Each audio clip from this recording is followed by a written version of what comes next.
Welcome to Satrio Mindset.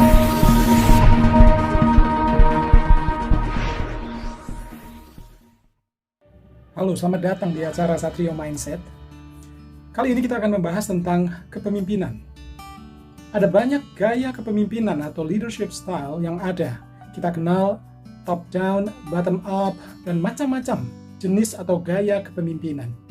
Bahkan ada yang leadership wannabe, sok pemimpin, kayak yang satu ini.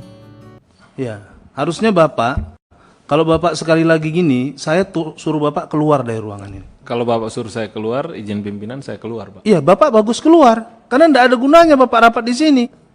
Anda bukan buat main-mainan DPR ini. Saya tidak main, Pak. Anda bukan buat main di sini. Saya nggak main-main. Jadi Anda itu rapat harus lengkap bahannya. Enak betul Anda di sini. Siapa yang naruh Anda kayak gini? Percuma negara naruh kayak gini, ngerti? Saya diundang, saya datang. Kurang ajar Anda. Tahu Anda jabatan Anda itu mempertaruhkan negara ini. Ya, dia marah-marah karena mungkin dia iri dengan prestasi yang dicapai oleh orang lain. Atau mungkin dia gila. Dan sudahlah. Gak usah kita bahas yang ini, karena ini akan ngabisin pulsa kalian juga ngabisin durasi saya. Oke? Kita masuk saja langsung ke pembahasan kita, kepemimpinan hamba atau servanthood leadership. Mungkin ini hal yang baru bagi kalian, tetapi ini sebenarnya sudah dipraktekkan oleh banyak orang, bahkan 2000 tahun yang lalu. Kepemimpinan jenis hamba ini sudah ada. Nanti kita bahas di akhir dari video ini. Kita mulai kepemimpinan hamba, dan saya mengambil kasus dari Bu Risma minta maaf. Kui.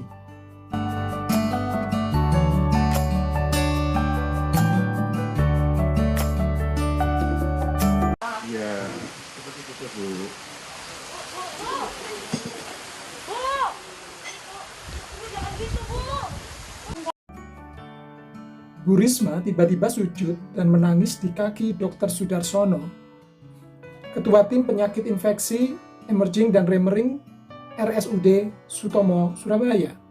Peristiwa ini terjadi pada saat Wali Kota Surabaya ini mengadakan audiensi dengan Ikatan Dokter Indonesia di halaman Balai Kota Surabaya pada Senin 29 Juni 2020 lalu. Pada awalnya Bu Risma minta pasien COVID boleh dirawat masuk ke RSUD Dr. Sutomo. Tetapi kemudian Dr. Suharsono menjelaskan tentang penuhnya kapasitas di rumah sakit tersebut. Ini penjelasan dokternya. Antara yang harus keluar dengan yang masuk itu sebanding.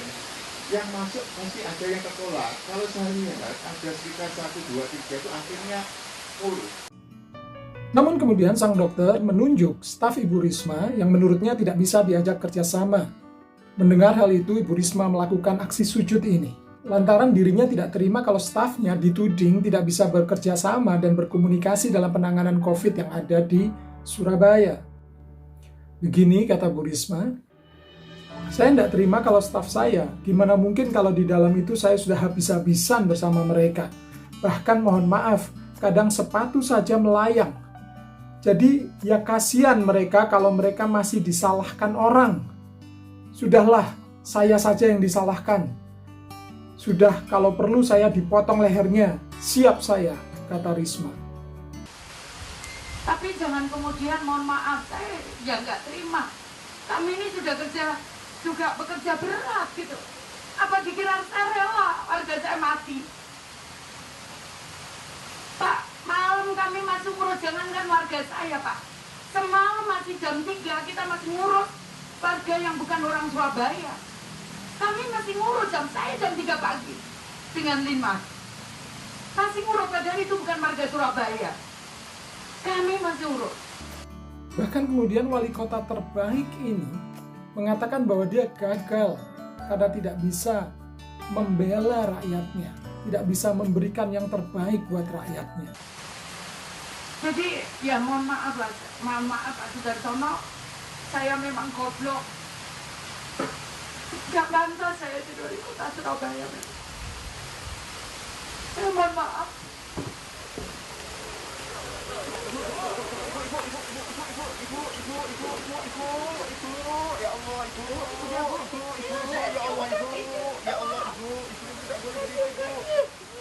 ayo ibu, semangat bu, ayo semangat bu.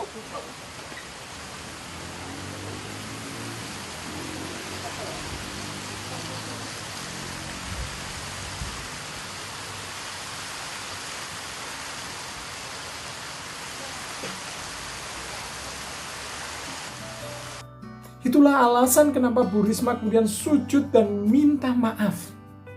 Ini adalah sebuah perbuatan yang mungkin tidak masuk akal bagi sebagian orang. Saya tidak akan berdebat seperti apa yang dituliskan banyak netizen yang kontra, yang mengatakan Bu Risma lebay lah, yang mengatakan Bu Risma tidak mampu memimpin dan sebagainya. Saya tidak akan berdebat tentang itu. Dan saya juga tidak akan berdebat dari sisi masalah agama, apakah mencium kaki atau meminta maaf dengan memegang kaki dokter itu, Bu Risma sedang memberhalakan seseorang. Tetapi itu tidak menjadi bahasan saya. Saya menyoroti dari sisi kepemimpinan, dan itu adalah mindset saya, pendapat saya yang ingin saya utarakan. Saya melihat bahwa Bu Risma ini adalah seorang pemimpin hamba. Karena pemimpin hamba selalu berbicara bukan atas namanya sendiri, bertindak bukan atas namanya sendiri, berkorban bukan untuk dirinya sendiri, tetapi untuk orang-orang yang dipimpinnya. Visi, hati, dan pikirannya hanya satu, bagaimana bisa mensejahterakan orang-orang yang dipimpinnya. Seorang pemimpin hamba itu menyadari sepenuhnya bahwa kepemimpinan itu bukan posisi, tetapi sebuah tanggung jawab. Banyak orang yang berpikir bahwa pemimpin itu hanya sekedar posisi, tetapi melupakan tanggung jawab. Tetapi untuk sosok Bu Risma, saya melihat Bu Risma bahkan melupakan posisi, tetapi mengambil penuh tanggung jawab. Dia tidak terima pada saat stafnya disalahkan karena dia tahu persis apa yang sudah dilakukan oleh stafnya itu. Oleh sebab itu Bu Risma berkata, jangan salahkan staf saya. Kalau begitu sayalah yang salah, sayalah yang goblok, sayalah yang tidak bisa memimpin, saya siap untuk mundur. Dia tidak pedulikan dengan posisi, keluar dari hatinya yang paling dalam bahwa dia ingin mensejahterakan rakyatnya. Itulah pemimpin sejati, itulah pemimpin hamba. Melakukan tindakan yang hina, memegang kaki orang dan bersujud meminta maaf, itu adalah tindakan yang membutuhkan kerendahan hati yang luar biasa. 2000 tahun yang lalu, Yesus pernah lakukan itu bagi murid-muridnya. Dia membuka kasut, sepatu dari para murid, lalu mengambil kain, lalu membasuh kaki para murid. Bahkan ada seorang murid yang merasa tidak layak Tuhan membasuh kakinya.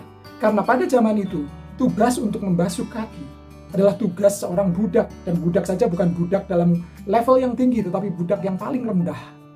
Yesus sebagai pemimpin atas murid-muridnya, mau merendahkan diri, mencuci kaki murid-muridnya. Itulah tindakan seorang servant leader, pemimpin hamba. Biarlah ini menjadi perenungan kita. Bagi saya, Bu Risma tidak sedang lebay. Bagi saya, Bu Risma sedang menunjukkan cara memimpin yang sesungguhnya. Bukan hanya duduk di posisinya dan menikmati segala fasilitasnya, tetapi dia betul-betul tinggalkan kursi kepemimpinannya. Dia turun dan bekerja untuk rakyatnya. Bahkan rela kehilangan posisi, bahkan rela kehilangan harga diri demi meminta maaf supaya terjadi perbaikan bagi semuanya.